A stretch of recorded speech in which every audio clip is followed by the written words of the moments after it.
Muchas gracias, Cristina. Pues muy buenas tardes y bienvenidos a todos. Muchas gracias por acompañarnos en esta conversación, donde el protagonista, por supuesto, es José Manuel Ciria, y yo voy a hacer un poco de compañero de ruta, ¿no? Podría ser la palabra o la expresión.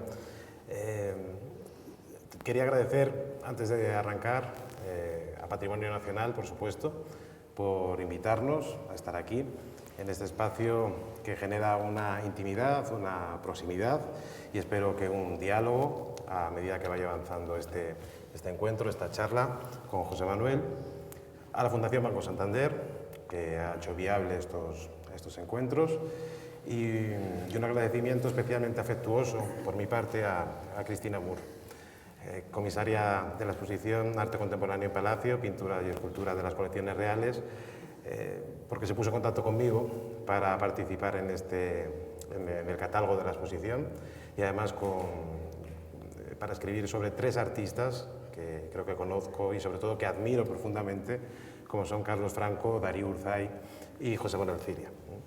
Y además intervenir en un proyecto de estas dimensiones desde la escritura, que es el ámbito en el que yo me manejo, que es el ámbito de mi propia creatividad, podríamos decir, para mí ha sido muy importante y muy enriquecedor, poder plasmar a través del texto pues, cuestiones, planteamientos, y ajustar los márgenes de incertidumbre que muchas veces rodean a lo que es la creación plástica contemporánea, que de por sí misma es hermética, es difícil, no es fácil aproximarse a ella de una manera rápida. Y es desde la escritura, tanto desde mi posición como crítico de arte y como comisario, donde tiene lugar mi actividad. Y fue desde la escritura, hace ya cerca de 8 años, 9 años. O 10. O 10 casi, cuando José Manuel Ciria y yo nos conocimos. Yo por entonces estaba trabajando en un semanario, estaba recién licenciado en Historia del Arte. El semanario se llamaba El Punto de las Artes, y ahí escribía crónicas, artículos de opinión, críticas de arte, no muy moduladas como crítica todavía, pero bueno, hacía lo que podía, era un recién licenciado. Pero claro, también dependía de la voz del artista sobre el que escribía, y cuando me aproximaba al trabajo de José Manuel, pues era para mí un universo absolutamente fascinante. Y me imagino que en aquellos textos, que fueron 3, 4, 5 tal vez, él debió ver a lo mejor alguna postura inédita, alguna lectura más profunda de lo habitual, y se estableció una toma de contacto, primero a nivel profesional, es decir, a partir de ese momento empezamos a trabajar juntos. Estamos hablando, como digo, de hace ya casi 9 años, y también se ha ido generando, por supuesto, una amistad que no es incompatible con este avance profesional y esta mirada crítica y este análisis riguroso del trabajo de José Manuel. Se consolidó en un primer momento en una exposición que se llamó Ciria, Rare Painting, Postgéneros y Dr. Zayus, que organizamos en la Fundación Carlos Dambere de Madrid. Allí revisábamos, además, fue la primera vez que se presentaba en Madrid la producción neoyorquina de Ciria. José Manuel se acaba de trasladar a Nueva York para repensar su pintura. Hablaremos de esto a lo largo de este encuentro. Y posteriormente esta exposición viajó por distintos museos de América Latina. Arrancaremos o veremos algunas de las piezas de aquella exposición, y dentro de la cartografía visual que hemos planteado en diálogo para este encuentro, para que vaya funcionando como una suerte de banda visual, de banda sonora, amena, y para tener recursos visuales sobre los que podré hablar y que el discurso sea comprensible para todos, terminaremos con lo que, como comentaba antes Cristina, ha sido posiblemente el momento álgido de esta colaboración, de esta labor de investigación, creador, investigador, pacto dialógico entre los dos, compañeros de ruta, que se concreta cuando a finales del año pasado inauguramos en Tabacalera, Promoción del Arte, Ministerio de Educación, Cultura y Deportes, la exposición Ciria, Las Puertas de Guaset. Una exposición que para mí fue realmente poner sobre la mesa todo lo que durante estos 8 años había indagado, investigado y reflexionado sobre la obra de José Manuel. Era una exposición que, más que retrospectiva, lo que hacía era establecer las jácenas, las principales vías de indagación que el artista, desde mi perspectiva, pero siempre en diálogo con él, había generado a lo largo de una evolución muy compleja, muy amplia, muy versátil. Por eso hablábamos de 100 puertas. La ciudad de Guaset era una ciudad que tenía 100 puertas de entradas, el 100 como número simbólico, la multiplicidad de formas de acceder a una obra tan versátil, tan compleja y con tanto calado teórico, hablaremos de eso también, como la que tiene José Manuel Ciria. Llegaremos a eso, pero para arrancar creo que es de rigor que la primera obra de la que hablemos, o nuestro punto de partida, sea Nada que leer, esta pieza espléndida.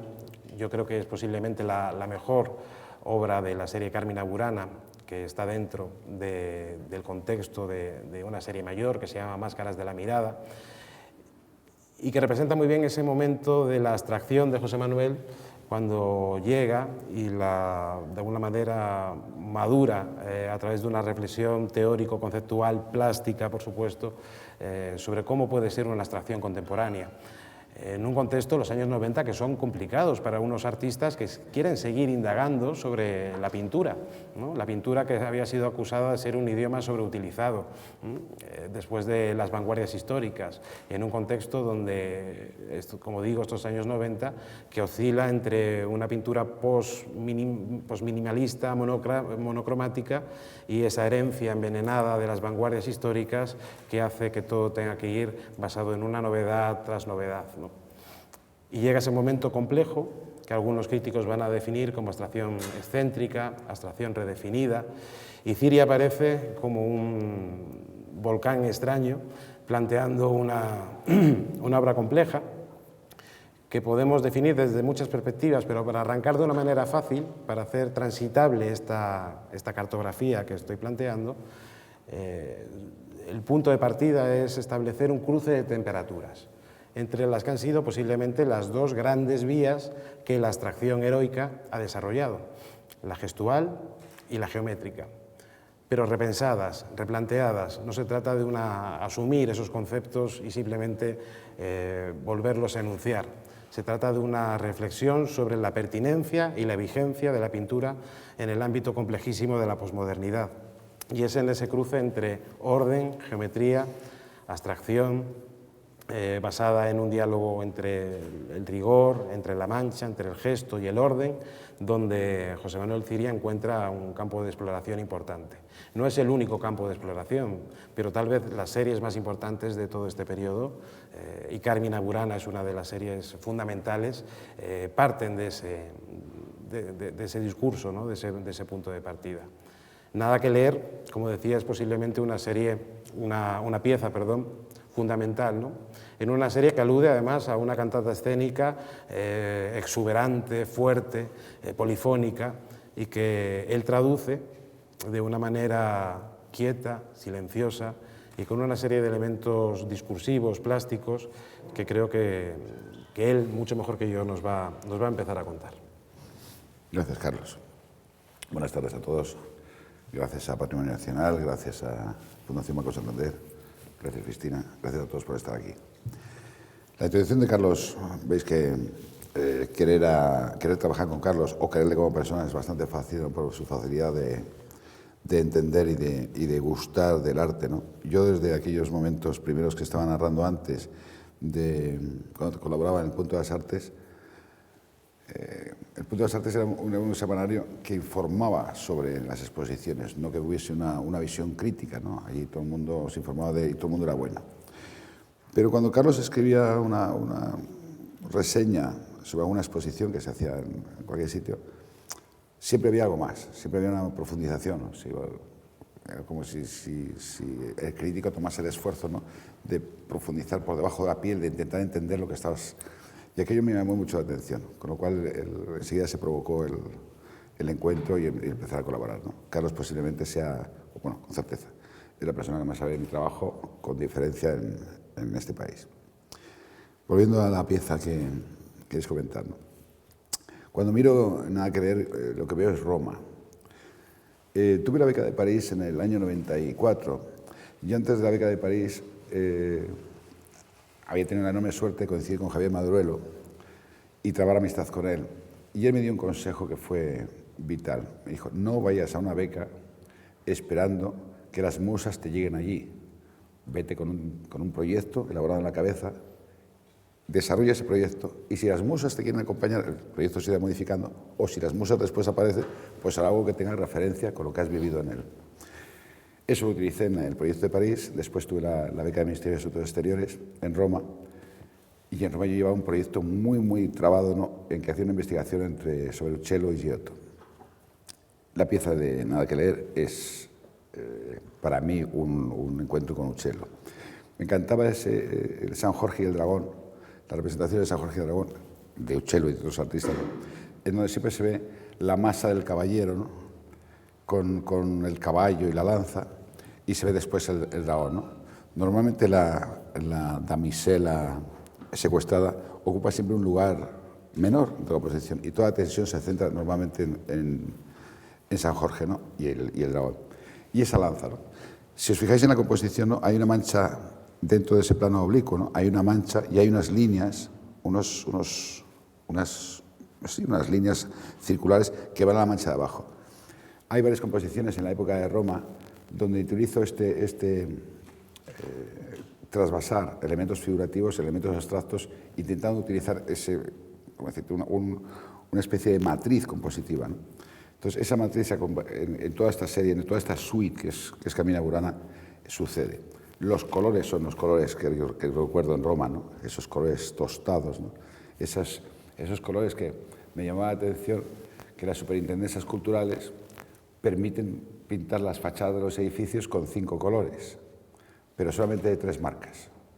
Si pintas con una marca que aquello sea indeleble y que no lo deteriore ni el sol ni el agua, te pueden multar, poner una multa a la comunidad inmensa, porque lo que quieres es esa Roma decadente, y esa es precisamente la belleza de Roma.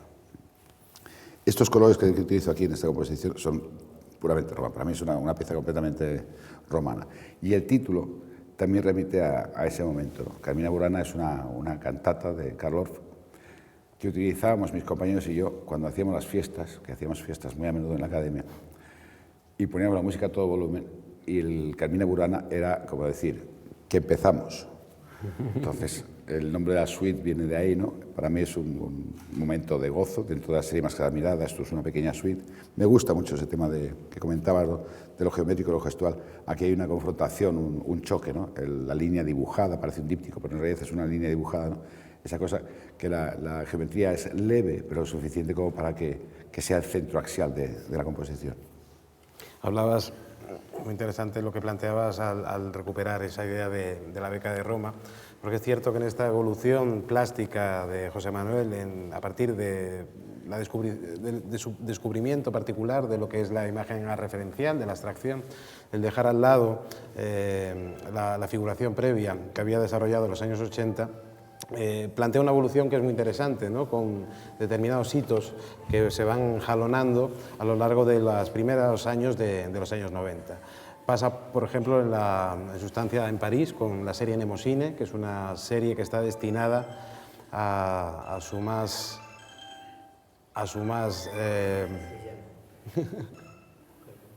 es complicado manejar las nuevas tecnologías. Perdón un momento, Carlos, vamos a recriminarle. Es un escultor magnífico y además es su cumpleaños. Con lo cual, te está llamando para felicitarte. Es lo que tiene. Muchas felicidades, y lo que señalaba era que efectivamente en esta evolución hay momentos importantes. La serie Mnemosyne, que es una serie donde Ciria plantea no la posibilidad, sino la necesidad de que la obra desaparezca, ¿no? En el caso de la beca de Roma, todo lo que hace para configurar un tipo de imagen plástica basada en la tradición del Quattrocento italiano como elemento visual aplicable e independizado de la narratividad a una composición abstracta. Lo que va a hacer, por ejemplo, también con la readaptación de determinados géneros, como la serie Monfragüe, que desarrolla en el año 2000, donde asocia el paisaje a sus composiciones abstractas casi de un modo duchanciano. Es decir, hay toda una reflexión que va mucho más allá de esa descripción que habitualmente los críticos solemos hacer de que Ciria es un artista que lo que hace básicamente es combinar esas dos temperaturas de lo gestual y lo geométrico. Es cierto que es el armazón teórico que ahora veremos con más detenimiento, pero por encima de eso hay muchos más elementos complejos, ¿no? Como por ejemplo, pensando en esta pieza, la propia memoria del soporte. Vemos una línea central que está dibujada, pero tanto las líneas paralelas como las perpendiculares formaban parte de la propia memoria del soporte. Es una lona plástica, los óxidos, los enganches, ¿no? Una lona de camión. Exactamente, de una lona de camión. La memoria del soporte va a ser uno de los elementos que de manera recurrente José Manuel va a incorporar a su obra, ¿no? El azar, que luego veremos cómo va a dirigirse hacia temáticas del azar controlado, de herencia surrealista, pero que ya está aquí presente, ¿no? Es decir, es una geometría modulada por la herida, lo casual, en este caso lo inestable, ¿no? Y también una mancha que muchas veces no es tan expansiva, incontrolada como parece, sino que hay técnicas de azar controlado latiendo detrás de ellas. Sobre lo que apuntaba Carlos sobre Mnemosyne, ¿no? Para que se entienda el proyecto, yo intenté estudiar Bellas Artes y resulta que en el año 78 la facultad aquí era un desierto, ¿no? Porque se hablaba de política en lugar de hablar de procedimientos. Yo tenía el problema de que se me craquelaban los cuadros y quería dominar la materia. Me tiré yo creo que toda la década de los 80 intentando dominar la materia más que pintando, o bueno, destruyendo más cuadros que pintaba en realidad. Y el proyecto de Mnemosyne en la beca de París es justo cuando consigues dominar la materia, ¿por qué no trabajar a la inversa? Entonces, fue una ocurrencia, ¿no? Es decir, ¿por qué no hacer unos trabajos que solamente habiten la memoria? Entonces, lo que busqué precisamente era trabajar con plástico pan glass que se deterioraba con la luz, con un medio superácido, la pintura mezclada con ácido, era papel craft metido en imprimación ácida, era todo para que se destruyese a toda velocidad, ¿no? Entonces, una vez terminada la serie, lo que se hacía era fotografiarla. La serie para mí es inmensamente bella, quizás sea el momento más poético, ¿no? Por aquello de que la obra es efímera, deja de existir. Pero recuerdo con cierto cariño que venía estaba Carmina Virgilio, directora en la academia en el Colegio de España, en París. Y yo tenía el taller en el Colegio Belga y ella solía traerme normalmente a todos los invitados porque, bueno, pues ciertos críticos habían hablado bien de mí, entonces ella sabía que yo tenía cierto interés para la crítica y tenía cierto nombre. Entonces me presentaba a todo el mundo. Pero sí me presentaba como diciendo, mira, este pobrecito que está pintando cuadros para que se destruya. Luego, evidentemente, he vuelto a querer dominar la materia. El secreto, por ejemplo, de estas lonas plásticas, ¿no? Es que es imposible adherir el óleo sobre esta superficie. La gracia está en conseguir precisamente esa adherencia, ¿no? Y que sea perdurable. O sea, yo creo que los cuadros vivan 1000 años. Con la rueda mejor, ¿verdad? Muchas gracias. Y esta imagen yo creo que ejemplifica muy bien, ¿no? Este núcleo fundamental de la producción de Ciria, que es memoria abstracta. Él consigue en un momento determinado un tipo de imagen que es... máscaras de la mirada, perdón. Que consigue efectivamente una imagen muy propia del mismo. Él parte en un momento determinado de un diálogo entre la mancha y la geometría, lo señalábamos antes, y es a partir de 1994, con la exposición Gesto y Orden, donde hay un cambio en este diálogo, ¿no? Si anteriormente lo que predominaba era la geometría por encima de la mancha, ahora es lo geométrico lo que se superpone en un fondo y es la mancha lo que se recrea como primer plano. Un tipo de imagen potente, basada además con un cromatismo muy característico, estos rojos, estos blancos. Donald Caspit señalaba que en este diálogo complejo entre mancha y geometría hay un acto erótico indudable.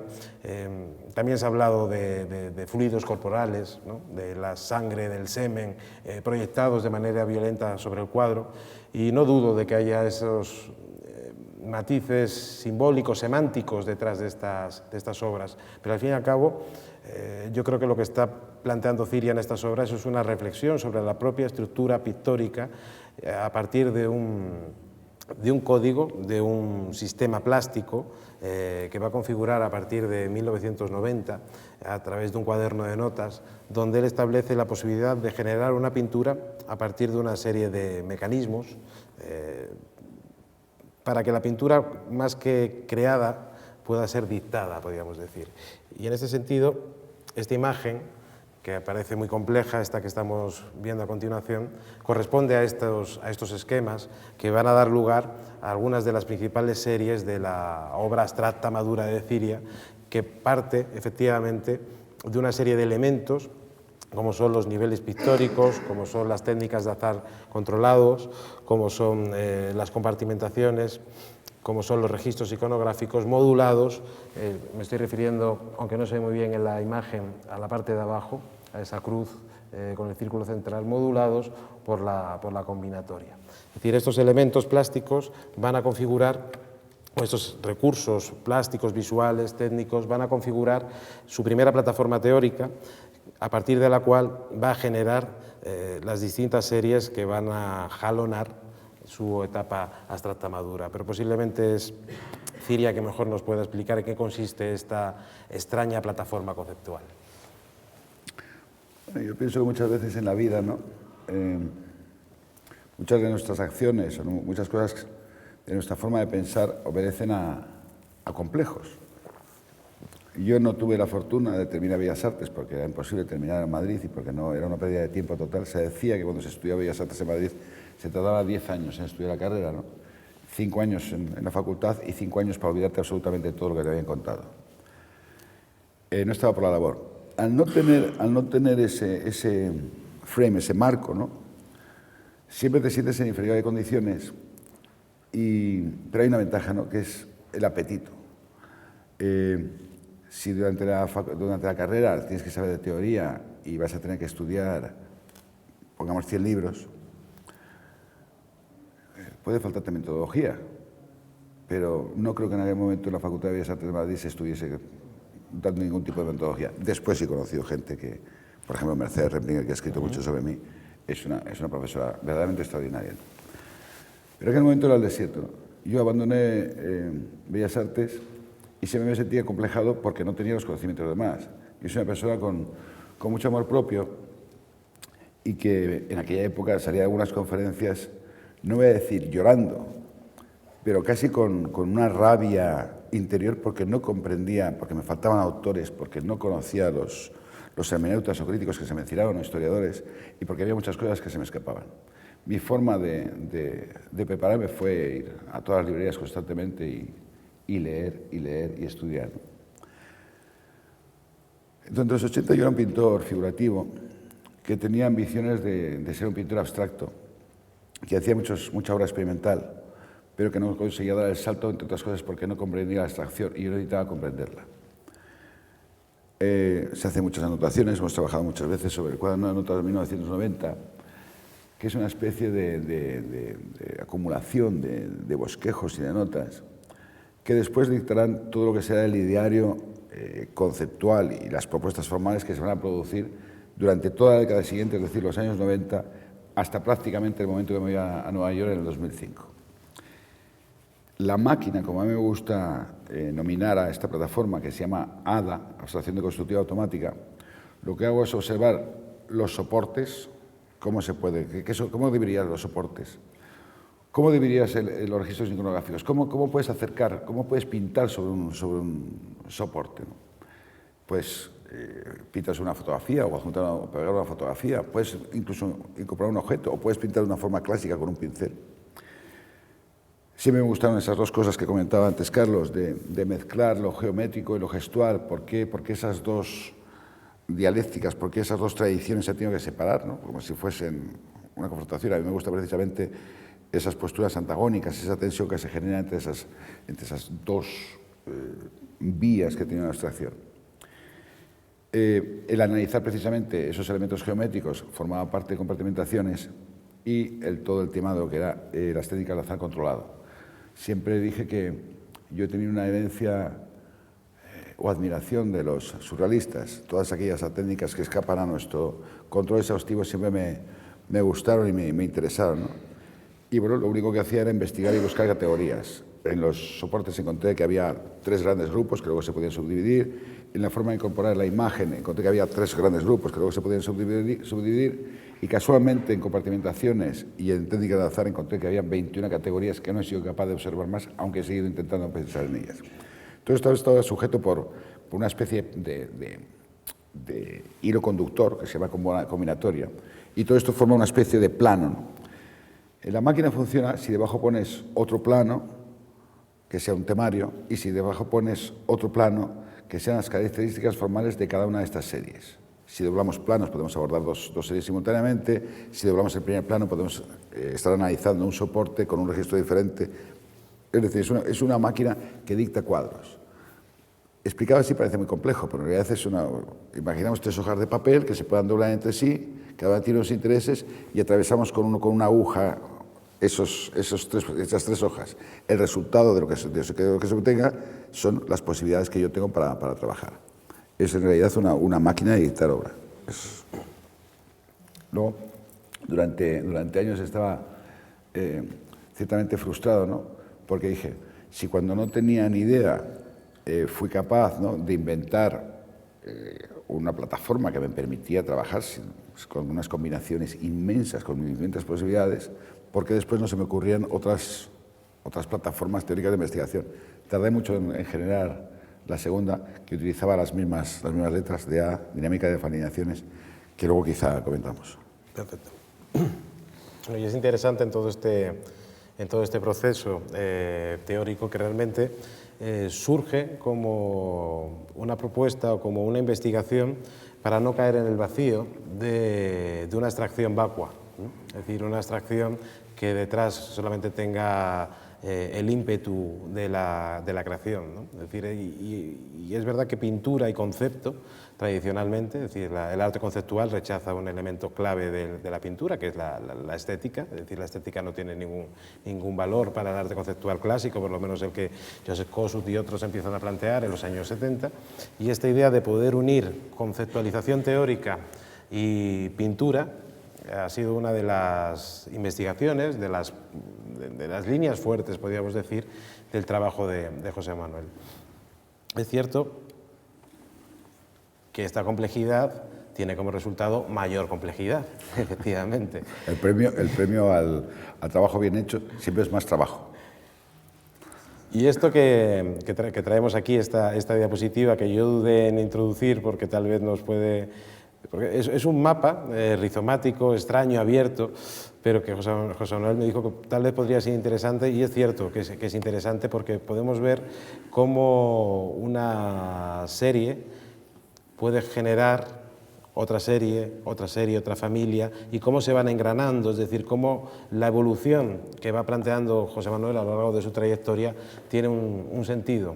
Una investigación es la que le lleva a la otra, y cómo en momentos, por ejemplo, lo vemos levanto un segundito, en algunos aspectos, como a lo largo de trayectorias de años hay algunas suites, algunas pequeñas series como Jardín Perverso, que luego comentaremos, que van atravesando toda esta evolución, ¿no? Esta evolución tremenda, ¿no? Y cómo a partir de cuadernos de notas se pasa de esta etapa figurativa a una serie de pinturas abstractas que luego van evolucionando hasta llegar a la gran serie en Máscaras de la mirada, pero que al mismo tiempo es una serie que se va a recuperar más tarde con Memoria abstracta, o como la serie primera figurativa Autómatas, en cierto sentido es el punto de partida de su primera serie neoyorquina, que es la Postsupremática. Es un mapa, es un diagrama que realmente lo que quiere revelar es la coherencia en el desarrollo de la propuesta plástica, que no es una evolución basada meramente en la intuición, aunque algo de intuición, por supuesto, hay siempre en cualquier acto creador,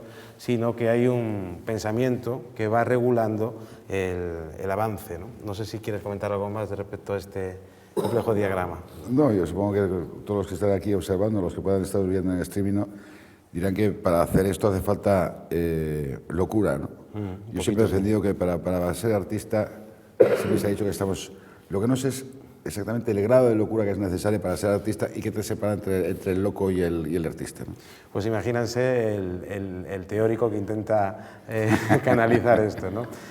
No, ha Ha habido hermeneutas, ¿no?, que se han acercado a mí, no es el caso de Carlos, que desde el primer momento me entendió que lo que estaba contando antes tiene cierta complejidad, pero si tienes un papel y un boli, pues se entiende con bastante claridad, ¿no?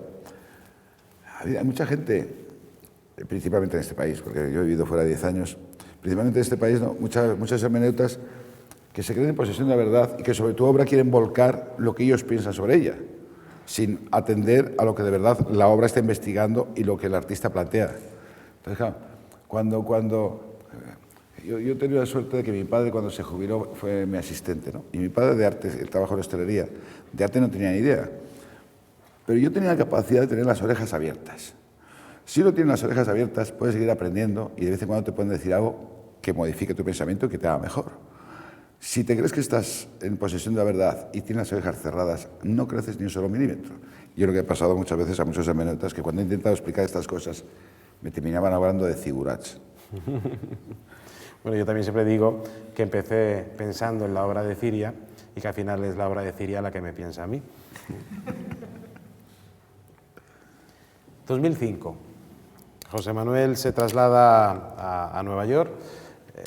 Toda esta etapa que hemos resumido a través de 3 imágenes que configuran pues, un momento álgido muy potente dentro de su evolución, que son los años 90, donde se configura como una de las figuras centrales de la pintura abstracta en España, pero hace un gesto muy honesto, es decir, en vez de acomodarse y amanerar, que es lo que muchas veces ocurre, el discurso maduro, es decir, un artista alcanza un discurso determinado y ahí se queda. Él hace el movimiento extremo desde el punto de vista geográfico y desde un punto de vista plástico, teórico, de trasladarse a Nueva York con el objetivo de repensar su pintura, de replantearla de arriba abajo. Y es curioso porque si es verdad que en la etapa aquí en España, europea, de los 90, está más cerca del informalismo, de la abstracción americana, cuando se va a Estados Unidos hay una mirada casi a otros lares, ¿no? Es decir, hay un enfriamiento de su pintura. Se va a Nueva York para enfriar su pintura, para quitar ese calor, esa temperatura potente que tenían esos rojos que trazaban la composición pictórica y que se dominaban sobre la estructura geométrica. Y la clave es irse a lo esencial, a eso que los italianos llamaban el diseño, que al fin y al cabo es el dibujo como germen generador, disculpen, de ideas. Y es simplemente esas manchas abiertas, condensarlas a través del dibujo como armazón compositivo. ¿Esto qué genera? Genera iconografías. Y de repente hay una especie como de vuelta a una figuración que en realidad no es tal. Lo que le interesa a él es la composición, este armazón geométrico, por eso esta reducción cromática tan potente que estamos viendo, ¿no? Para no distraernos en la sensualidad del color y centrarnos en esta desestructuración extraña que estamos viendo, por ejemplo, en este perro colgado, donde la referencia semántica está presente, la referencia figurativa está presente, pero al fin y al cabo siguen siendo sus manchas, pero ahora, en vez de expansivas y libres, moduladas, como digo, por este armazón compositivo que es el dibujo. Casi no puedo añadir nada. Pues sigo entonces. Entre otras cosas, no, es que yo creo que esto a la gente le puede interesar, ¿no? Le puede gustar, ¿no? Observo en muchas ocasiones, ¿no?, que muchos de mis compañeros hay un exceso de pose, como si los artistas no tuviésemos zozobra ni titubeos ni momentos de fracaso. Recuerdo que cuando ya tenía el proyecto de marcharme a Nueva York había certeza de que iba a marcharme. Durante el último año estuve guardando una carpeta absolutamente todos los bosquejos, todos los escritos, todos los pequeños textos, todas las ideas, todo lo que se me ocurría, lo iba metiendo en aquella carpeta esperando llegar a Nueva York para poder desarrollarlo. Cuando llevaba aproximadamente un mes y medio en Nueva York, había ya probado telas, había encontrado tiendas de materiales, me estaba adaptando, no quería llevar cosas de España, me estaba adaptando a los materiales de allí, los aceites de allí, el ácido de allí, los disolventes de allí. Decido una tarde abrir aquella carpeta y empezar a ver por dónde arranco. El tema es que resulta completamente frustrante porque observo que las ideas eran fantásticas para haberlas desarrollado aquí. pero que allí no tenía sentido continuar siendo el mismo artista. Lo cual era así como decir, ¿cómo puedo ser absolutamente tan imbécil, ¿no? Esto que se veía a los artistas y dices, qué importantes son.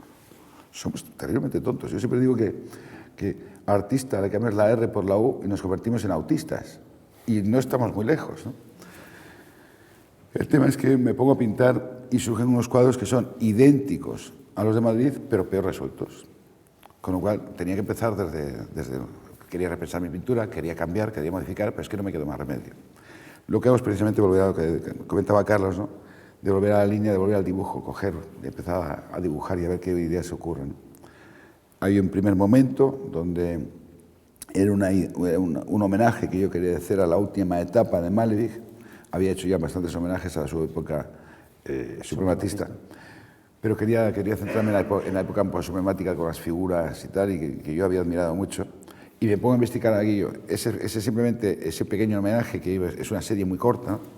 de figuras postsupremáticas, me permiten analizar a Malevich. Creo que además él hubiese estado inmensamente orgulloso de ver hasta dónde soy capaz de llevar esas figuras, pero el pozo que queda de esa investigación es precisamente volver a la línea, volver al dibujo, volver a una composición diseñada, ¿no?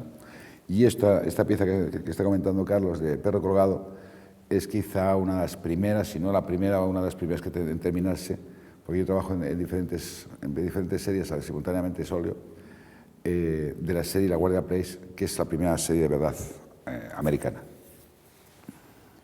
Hablabas antes de Mercedes Replinger, que, claro, es decir, releyendo textos teóricos, ella escribió un texto muy bonito en el catálogo de búsquedas de Nueva York, Sí. donde fue la primera que se enfrentó realmente a esta serie, y cuando avanzabas, porque la serie tiene elementos o figuras más referenciales, otras más complejas, como esta bañista que estamos viendo, y decía una frase que era muy bonita, decía: Artaud pensó en un cuerpo sin órganos, tal vez es el momento de que pensemos en unos órganos sin cuerpo. Y es cierto, es decir, realmente lo que está haciendo aquí José Manuel es partir de una figuración, abrirla, transformarla, y realmente lo que estamos viendo son órganos fluyentes, o realmente sus manchas de la época clásica, de su época madura de los años 90, moduladas por unas líneas, por un dibujo, que poco a poco van a incorporar un elemento que va a ser muy importante, que es el concepto de matriz. ¿Qué quiero decir con esto? Estas configuraciones figurativas, en un momento determinado a José Manuel le empiezan a interesar como sintagmas visuales, y empieza a trabajar con ellos, y una imagen iconográfica como esta que estamos viendo la puede volver a repetir en otro cuadro y en otro, pero sin alterar la matriz, solamente aquello que rodea la matriz, es decir, su interior o su relación con el contexto. De tal manera que empieza ahí una vía también de exploración complejísima. De hecho, cuando me lo contó por primera vez José Manuel, escribí un texto que todavía yo mismo ni entiendo lo que quise escribir. Déjame pero que intente hacer una aproximación. En continuación con lo que decía antes de la primera plataforma, si siendo tan joven soy capaz de generar una plataforma teórica, metodológica, que me permite desarrollar una obra durante un montón de años y no agotarse, la ambición, que yo creo que es una de las mejores cosas humanas, que no es ilícita, me llevó a querer desarrollar una segunda plataforma. Difícil. De repente las siglas en una duermevela empiezan a dar vueltas, ¿no? Y ADA se convierte en DAA, y hay que buscar qué significa aquello, y al final terminas nominándolo. Años después das una explicación se llama dinámica de diferenciaciones, y te das cuenta que no se podía nominar de otra manera porque la intención estaba absolutamente clara. La primera máquina era una máquina que producía enormes frutos, que dictaba formas, comportamientos pictóricos, resoluciones formales, atravesaba a través de los soportes, de la iconografía, etcétera, etcétera, de las series. Me da unos resultados formales absolutamente claros. La segunda plataforma es más compleja. La segunda plataforma lo que es una especie de máquina de rayos X. Imaginemos que, quitando el minimal, si tuviésemos un lector como estos que aparecen en las películas de CSI, si tuviésemos un lector de huellas dactilares que se aplicase sobre la pintura, convendríamos que en muchas composiciones hay elementos similares y tal. Eso se ha hecho ya, se ha programado ordenadores para que busquen similitud entre cuadros. Pero si consiguiésemos profundizar más, veríamos que si intentásemos entrar en la estructura, podríamos encontrar que un cuadro clásico podría estar a lo mejor repetido por un constructivista siglos después, y que ¿cómo decir?, el armazón, el esqueleto de esos cuadros es exactamente el mismo. El problema para mí como artista es que descubrí estas cosas, que he descubierto muchas, es que el único fruto que puedes hacer es tirar con un arco y pasar por esos dos agujeros, es decir, hacer un cuadro que tenga esa misma estructura y reproducir en un catálogo esa casualidad. Con lo cual, para mí era un tanto pobre. Lo que buscaba es que tuviese, como decir, esta metodología de una máquina de rayos X fuese mucho más rica. Entonces, cogiendo un mismo esquema, un mismo dibujo, una misma composición, ¿no?, convirtieron aquello que comentábamos de que José Luis Tolosa, el decano de la Facultad de Bellas Artes de Bilbao, utilizaba módulos refiriéndose a unidades que podían tener diferente significación semántica dependiendo de su utilización dentro de la composición. ¿Por qué no utilizar matrices, que es un tema mucho más abierto, y poder modificar su tamaño, su coloración, su posición dentro del cuadro? Era una forma mucho más abierta de entrar en algo que quería, que pretendía, y que, bueno, a nivel formal tiene muchísima riqueza, y a nivel de estructura me ofrece una plataforma de enganche que ha funcionado muy bien. Sí, la tesis de Tolosa, cambio semántico del módulo para una investigación pictórica, prácticamente nos la aprendimos de memoria porque nos pareció fascinante en aquel momento, pero no fue en la Guardia Place donde José Manuel realmente aplicó esos conceptos muy interesantes, como digo, sino va a ser más adelante, ya llegaremos sobre todo va a ser con The London Boxes.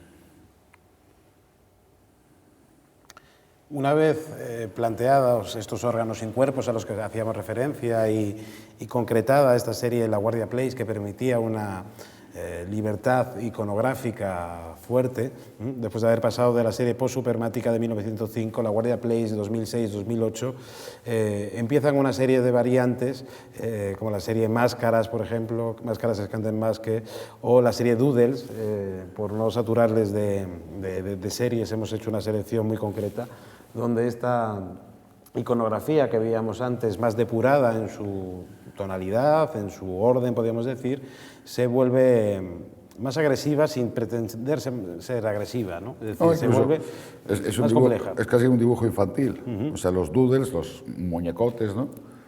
Lo que hago es que haga una especie de estructura táctica que soy capaz de manejar y donde puedo generar composiciones enormemente dramáticas, o que puedo jugar justamente a lo contrario. A mí, por ejemplo, esta composición con crestas, ¿no?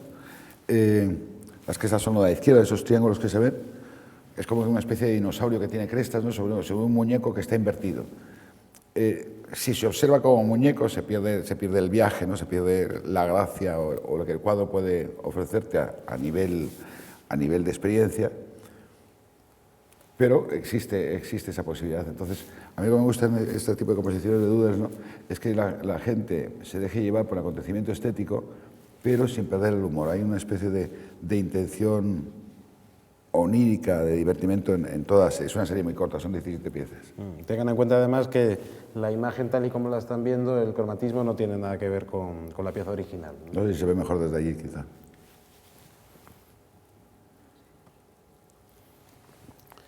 Hay un momento importante que es cuando Ciria empieza a hacer como viajes en el tiempo, podríamos decir, a generar estructuras circulares. Y es cierto, ¿no?, porque si la figuración expresionista de los años 80 dio lugar a la abstracción clásica de los años 90, cuando se traslada a Nueva York y vuelve a un cierto grado de figuración, a una recuperación de la línea, va a dar lugar a una abstracción madura, pero ya de los años 2000. Es decir, hay como una vuelta al mismo sitio, un mismo recorrido, como para profundizar de manera más intensa en esa misma huella.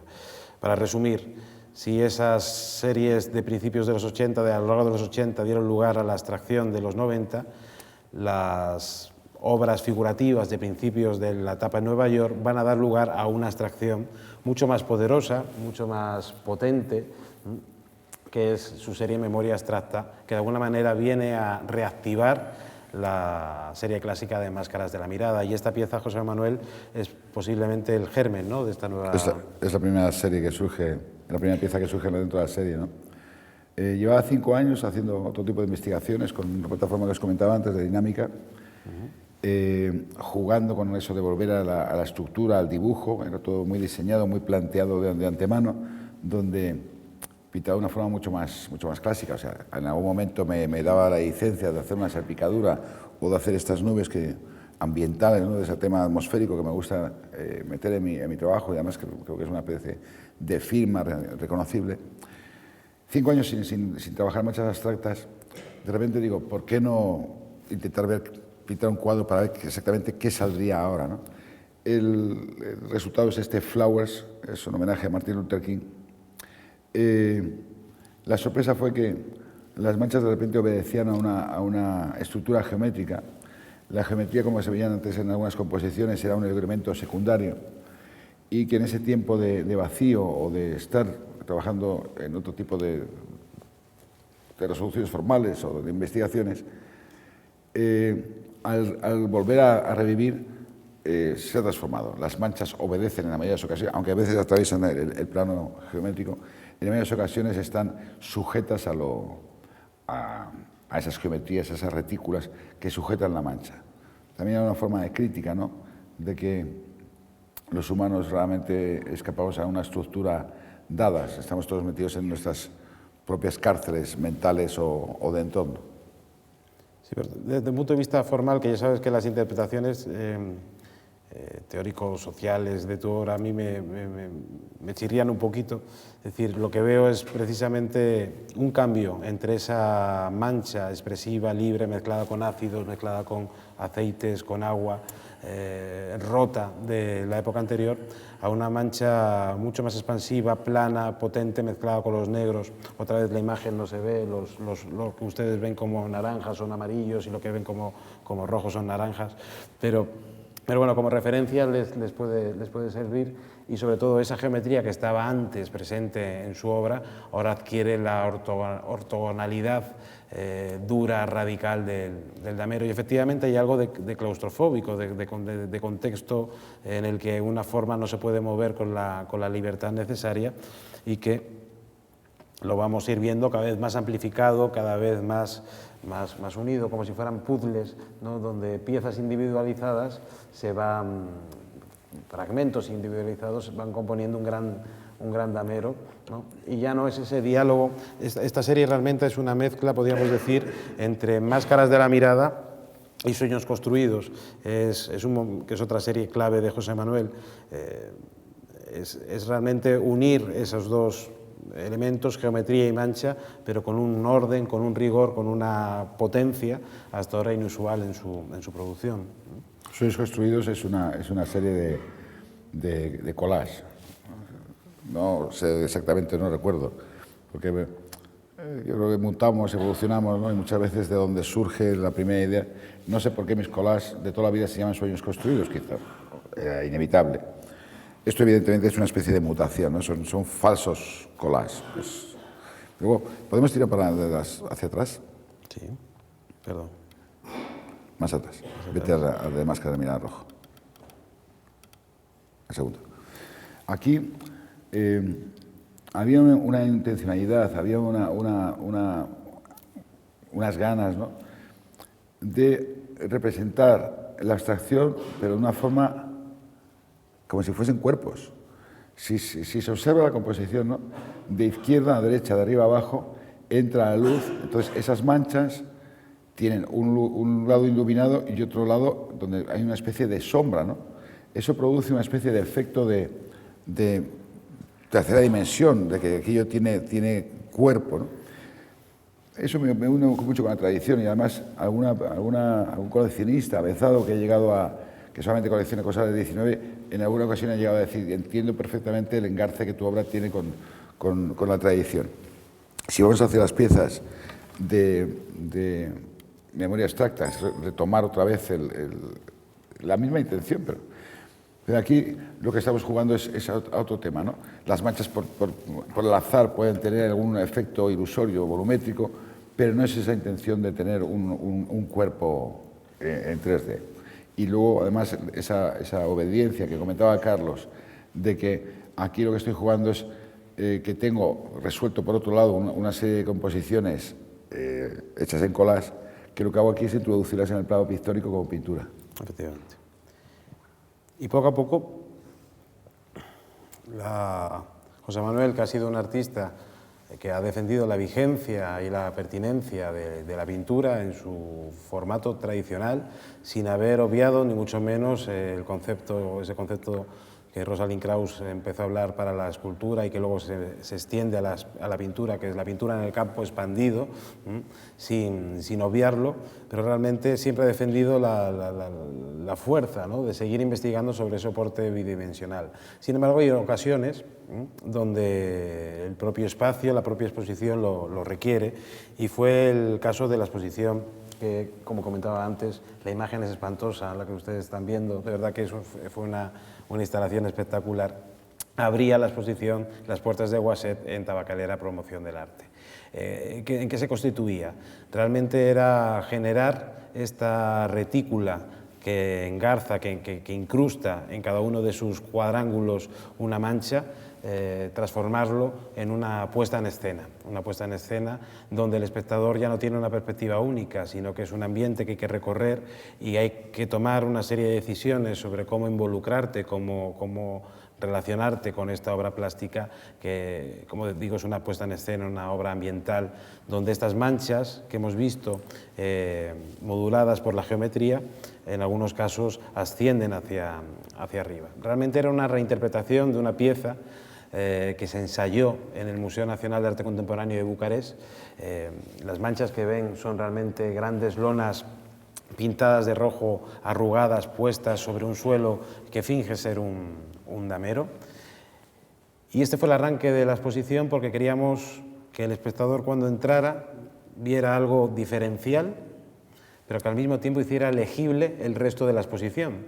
Diferencial porque tiene ese carácter instalativo, ese carácter ambiental, donde juega una importancia fundamental la luz y el recorrido del transeúnte, del espectador, pero también legible porque te daba las pautas, las claves de lo que posteriormente ibas a ver, que de nuevo recurrimos a ese diálogo entre mancha y geometría. La pieza es memoria abstracta, es exactamente... ¿Podemos ir a la pieza anterior? Sí. Perdón. Si este cuadro, creo que es de 250 por 250, lo tumbamos en el suelo y esas manchas las otorgamos de volumen, es exactamente la composición que se genera en la instalación en Tabacalera. La pieza se realiza, es una idea de Nueva York, yo creo que 2007 o 2008. Donald Caspir, cuando comisaría la exposición mía en el Círculo de Bellas Artes, quería incluir esta pieza. Es una pieza que necesita un espacio. ¿Conocéis la sala se llama Sala Goya, del Círculo de Bellas Artes? Sí, la Sala Goya. Allí puedes meter una instalación o colgar cuadros. Entonces, lo que no puedes hacer es meter una instalación y colgar cuadros. Y Donald lo que quería era hacer ambas cosas, porque decía que no había cosas que había cosas que tenían que meter y que no se podían quedar fuera. Al final omitimos con que se convencerle de no meter la instalación porque había muchísima pintura, no hacía falta. Donde se realiza de verdad la primera instalación de esta obra es en el Museo Nacional de Arte Contemporáneo en Bucarest, porque con muy poca antelación nos cambian de sala, nos dan la sala principal en la planta baja, más un altillo enorme, con lo cual lo que hacemos es con el comisario, que entonces era Gaby Serrano, adaptar la exposición al nuevo espacio, pero había luego una sala inmensa de baile, que no teníamos obra con la que llenar. Entonces yo le propuse a Gaby que por qué no hacíamos precisamente esta instalación. Dice, bueno, pues se lo voy a comentar a... Gabriel estaba como con Carlos más o menos entregado a mí, ¿no?, que confiaba en mi trabajo, y dice, lo que tú propongas está bien. Pero el director del museo pide qué instalación se va a realizar. Entonces digo, bueno, es una instalación de suelo donde unas piezas van colgadas al techo. Entonces en ese momento estaba viviendo en Berlín y acierto con unos cachos de revista arrugados sobre el suelo del baño, con los baldosines, con la retícula, hacer una especie de imitación de lo que luego sería la instalación. El problema fue que en Bucarest el director no entendió que algunas de las piezas iban elevadas, con lo cual se hizo una especie de alfombra abultada, muy espectacular, mucho más grande que la de Tabacalera, sería prácticamente el doble de tamaño, pero donde no había ninguna pieza que se elevaba, con lo cual aquello estaba un poco castrado. En cualquier caso, yo le propuse que, y aquí me hubiese encantado, ¿no?, que se hubiese instalado una tirolina, ¿no?, para que desde arriba se pudiese ver que en realidad es un cuadro de memoria abstracta y que simplemente es una pieza más teatral, más escenográfica, pero que en realidad proviene de la pintura, es pura pintura. Me ha gustado lo de la tirolina, porque realmente lo que plantea José Manuel en muchas de sus obras son esas perspectivas inéditas. Por ejemplo, esta pieza, que no se llama Encuentros de la ira, es un error mío, se llama Despertar. Son realmente 27 cuadros, cada uno independizados, con distintas formas abstractas. Algunas son redes lineales, otras son manchas, otras son estructuras de distinta manera, pero que como un puzzle, de nuevo, y retomo otra vez lo que ahora veremos de Sueños construidos, configuran un gran políptico, ¿no?, de distintas opciones, de distintas maneras de tratar esa imagen, encapsuladas, micronarraciones abstractas que hasta 27, como digo, configuran un gran mural. Y esto era lo que te encontrabas después de pasar esa instalación, es decir, ese carácter legible y diferencial era lo que pretendíamos con esa instalación memoria abstracta que abría el espacio de Tabacalera, para luego incorporar la producción plástica sobre el soporte, esa pintura que no tiene miedo a seguir trabajando sobre los soportes tradicionales que José Manuel Ciria defiende, aunque había también más elementos instalativos dentro de la instalación.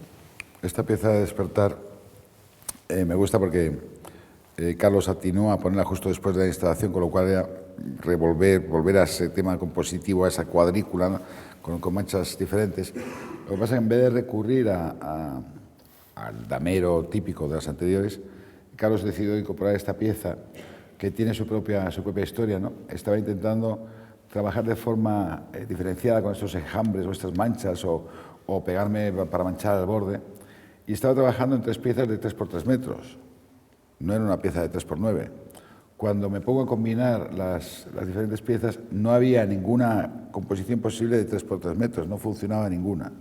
Y estando subido a una escalera alta dentro de mi estudio, veo que las 27 piezas juntas adquirían una potencia, adquirían una dimensión que como tríptico como no tenía, ¿no? Entonces, bueno, la decisión fue de Carlos de incorporarlo en ese momento y como una pieza toda unida, como un solo trabajo. Vamos avanzando, pero sí me gustaría que si ya tienen alguna consulta, alguna pregunta, interrogación o lo que sea, lo pueden ir ya planteando, aunque nos queda alguna imagen que ver. Avanzábamos por las salas de exposiciones y esta es una serie, damos un salto temporal en este recorrido cronológico que hemos ido planteando a lo largo de las diapositivas. Es la serie Sueños construidos. Igual es una pieza espectacular, la imagen está aquí absolutamente quemada por alguna razón tecnológica, pero es una pieza hermosísima porque parte de 3 conjuntos de esta serie Sueños construidos, que tiene mucho que ver efectivamente con el material onírico, ¿no?, que es desplazado, descontextualizado, ¿no?, y que se puede interpretar, ¿no?, a través del psicoanálisis para que tenga un sentido, ¿no? Son 3 paisajes configurados a través de retazos de las propias obras de José Manuel, que se van superponiendo unas encima de las otras, de tal manera que la obra queda casi como obra de reciclaje o de bricolaje, ¿no? Eso que decía Lévi-Strauss del bricolé, o también más que el bricolaje, porque Claude Lévi-Strauss lo planteaba desde el punto de vista de cuando coges elementos que no están destinados para una función y los aplicas. Esto es más bien un autobricolé, un autocanibalismo, podríamos decir. Restos de sus obras montadas y reestructuradas para configurar estas composiciones que tienen mucho que ver con Tatlin, con Popova y las arquitectónicas pictóricas, y que de alguna manera nos hablan también del propio proceso constructivo de la obra, ¿no? Para mí la serie Sueños construidos es posiblemente una de las más hermosas dentro de todas las que engranan Máscaras de la mirada, de las más particulares. Lo que no confiesa Carlos es que esta pieza es suya, no es mía. De repente, cuando estábamos preparando el proyecto de Tabacalera, Carlos hace una selección para mí absolutamente brillante, porque luego viendo el conjunto efectivamente funcionaba y me sentí muy orgulloso de esta muestra. Y me dice que para esta pared gigante, que tiene 16 metros o 17, que quería meter 2 piezas de paisajes. Eran 3 piezas que se habían mostrado en Buenos Aires y en Tel Aviv. El título era Paisaje del respeto, paisaje de paz y paisaje de la coexistencia. Tenía mucho que ver con un momento que se estaba viviendo en 2001 en Tel Aviv. Y me dice que quiere meter 2 de ellas. Y yo siempre, los artistas somos poderosamente maniáticos, yo siempre he entendido este trabajo como un tríptico. Entonces hace falta una pared mucho más grande. Entonces me dice, José Manuel, tienes que hacerlo, yo quiero meter este trabajo, necesito meter este trabajo porque en el recorrido de la exposición, en el discurso que estoy generando, quiero este trabajo. Digo, bueno, Carlos, déjame pensarlo. Me acuerdo que empecé a sacar del catálogo, porque ni siquiera tenías fotos originales, empecé a hacer fotografías y en el ordenador a descomponer la composición, inventándome los fragmentos que no se veían por detrás y a juntar las 3 piezas en una sola composición. El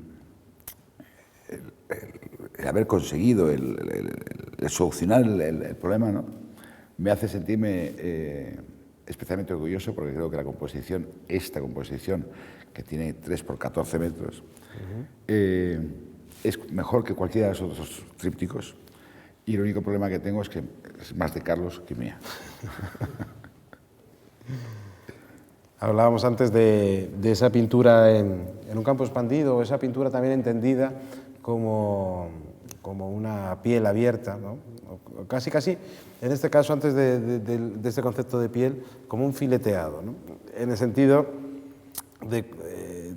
del proceso de José Manuel a la hora de estructurar, indagar, diseccionar todos los elementos que van configurando su producción. Y Visiones Inmanentes responde un poco a esto.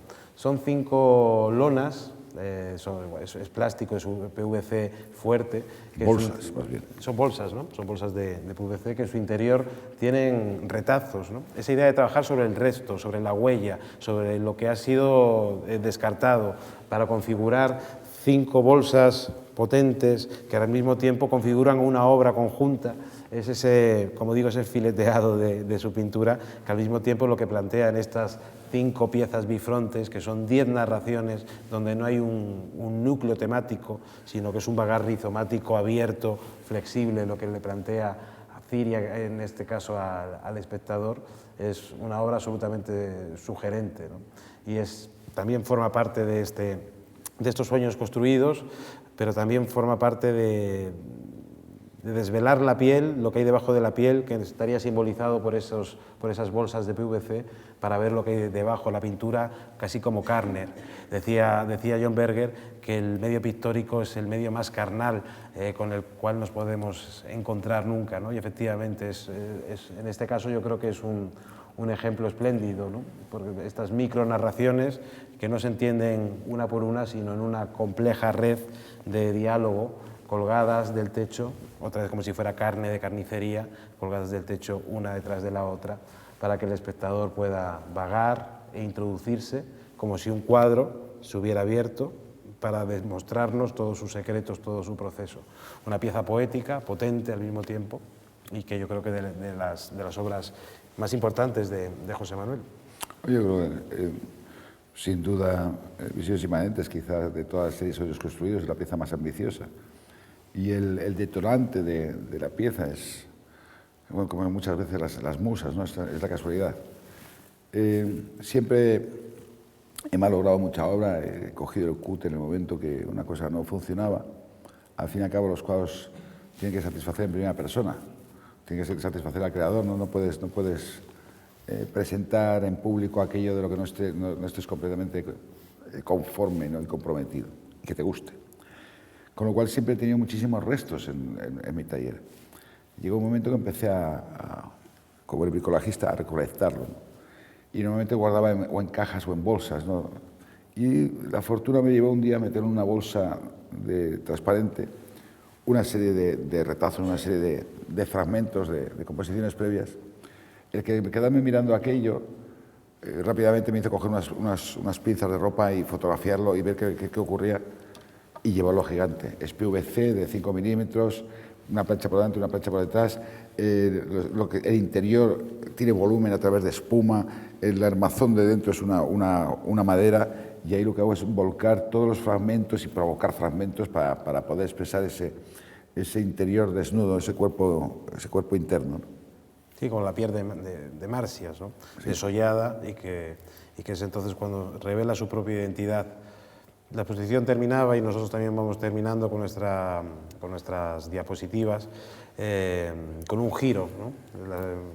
Sigo hablando todo el rato de la exposición de Tabacalera porque mostraba al final la serie de London Boxes, que era en ese momento el último capítulo del desarrollo del trabajo de José Manuel Ciria. Un momento complejo, ¿no? de tránsito de Berlín a Londres, ¿no? Esas cajas amontonadas en las mudanzas que casi aquí van a adquirir un cierto protagonismo, con un sentido ya tridimensional, pero que por encima de ese posible elemento iconográfico o semántico, otra vez vuelve en The London Boxes, que es una pintura agria, ácida en su propio cromatismo, en la extrañeza de la composición, a donde vuelve otra vez a la matriz, ¿no? A ese cambio semántico del módulo de Tolosa que nos ha ido acompañando con un run run durante mucho tiempo y que aquí vuelve, ¿no? Lo único, la única diferencia es, ¿no?, que así como en la Guardia Place y Postrimerías, la matriz es bidimensional. En Londres, quizá motivado por la mudanza, yo siempre digo que la serie de Londres lo que estoy haciendo es mostrar la desesperación de la mudanza inacabable, de los centenares de cajas que se habían acumulado después de 7 años en Nueva York, y intentar organizar, ponerlo aquello en orden. Me sorprende una noche a mí mismo con un cuaderno de dibujo, dibujando las cajas que tengo alrededor y las bolsas y los enseres, ¿no? Y aquello quizás sea detonante para esto. Pero el detonante tiene también una parte ligada con esa segunda plataforma teórica. Aquí, en vez de ser una matriz bidimensional como en la Guardia Place, es una matriz tridimensional, que lo único que hacemos es irla girando y colocando en diferentes posturas, y que los cuadros obedecen casi a una fotografía de esas diferentes posturas de esta matriz tridimensional. Hay además en la pieza un elemento importante, antes lo señalaba cuando me levanté, la recurrencia, el atravesar distintas series de momentos cronológicos muy distintos con experimentos o planteamientos de otros momentos, ¿no? Como es el caso de Jardín Perverso, que es una serie que arranca en el año 95, pero que luego se retoma en momentos posteriores, donde lo que hace el artista es coger esas lonas plásticas que has puesto sobre el suelo de tu estudio para no manchar el suelo mientras estás pintando, de tal manera que están las huellas del artista, la huella de la fiesta que haga en su estudio, que en el caso de José Manuel son habituales, de los restos de pintura, del salpicado, y esa memoria, esos accidentes locutivos, casuales, son recuperados y reintegrados en la composición pictórica, ¿no? Es una mezcla entre The London Boxes y, por otro lado, el Jardín Perverso. El Jardín Perverso empezó de forma muy temprana, ¿no? Yo creo que el año 90, 91. Efectivamente, entonces tenía el taller instalado dentro de mi casa. He contado en algunas ocasiones que el taller ocupaba toda la casa, literalmente, o sea, tenía que sacar los cuadros de la bañera para poder ducharme.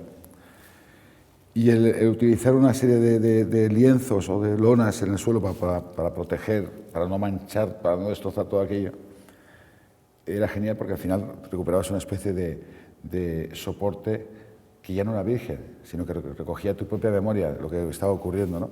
Entonces eran como fondos perfectos, ¿no?, que contenían una vida previa y una experiencia previa, y que luego se permitían modularlos con la iconografía que fuese apareciendo en cada momento. Entonces, Jardín Perverso, digamos que es una serie intermitente donde siempre recurro a ese tema de soporte envejecido pero personal, y donde la iconografía se va modificando con las características formales de cada una de las series.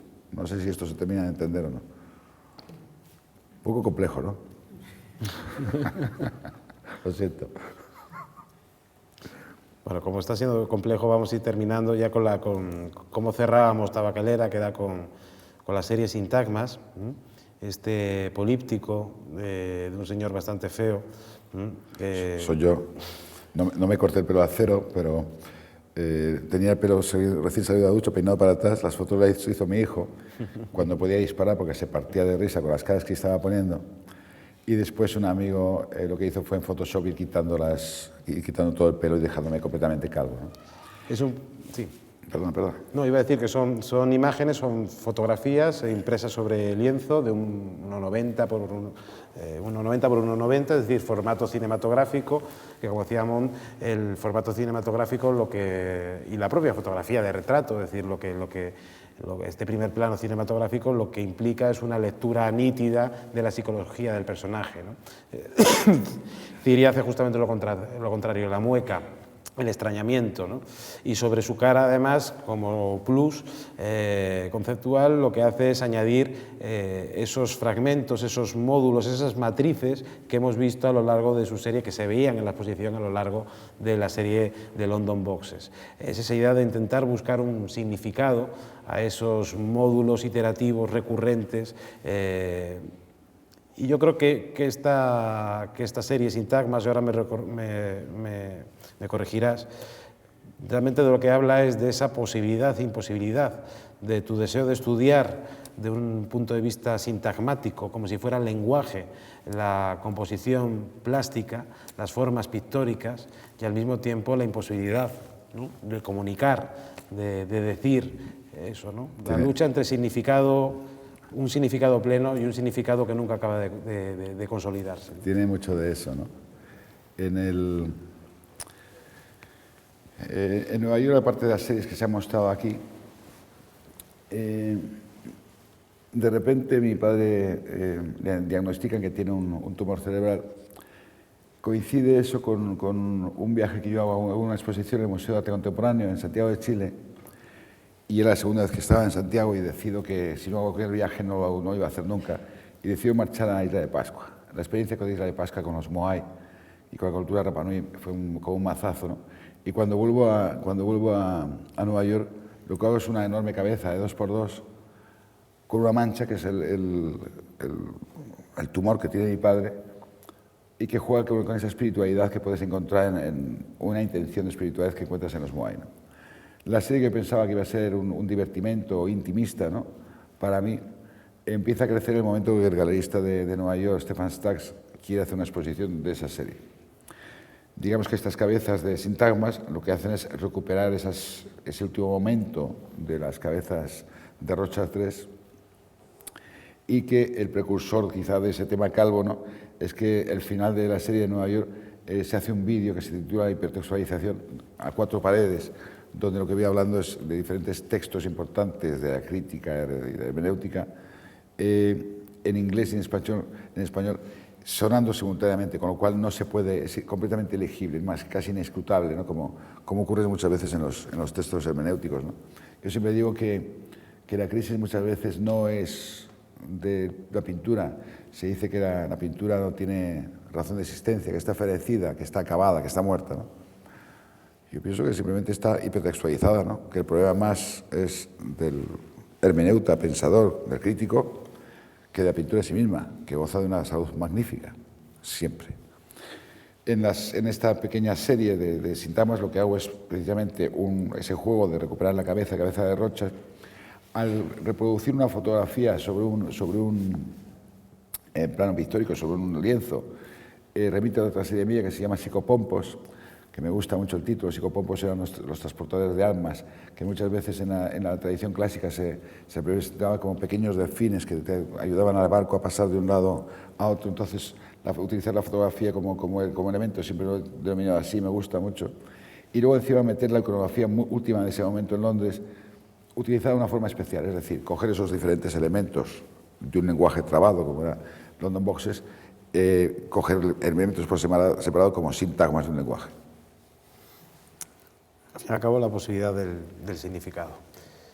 El conversatorio se abre a todos ustedes.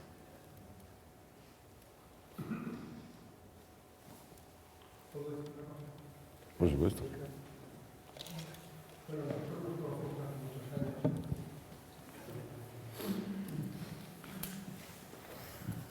Gracias, ante todo.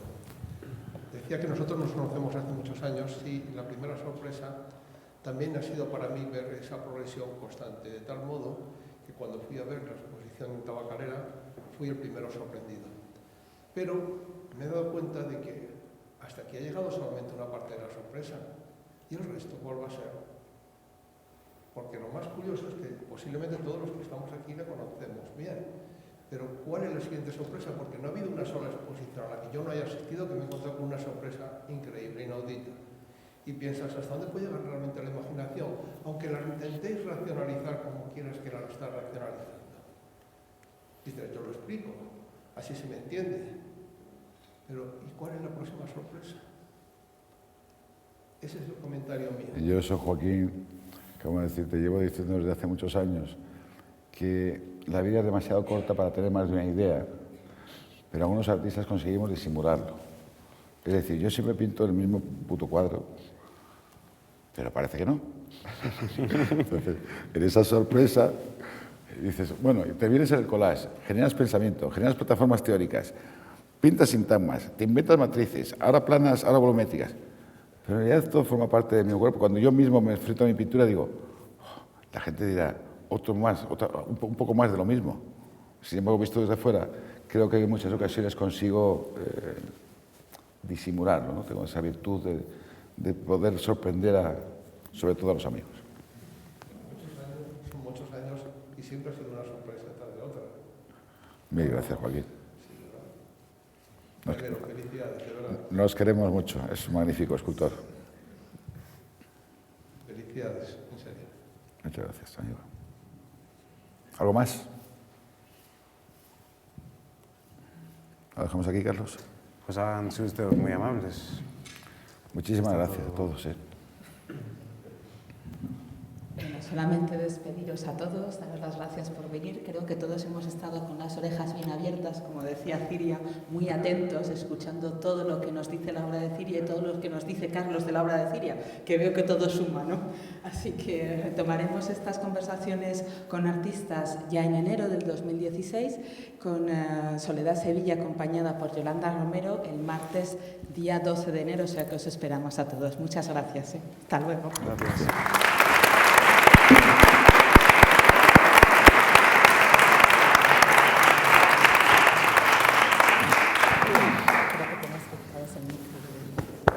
Mil gracias a todos.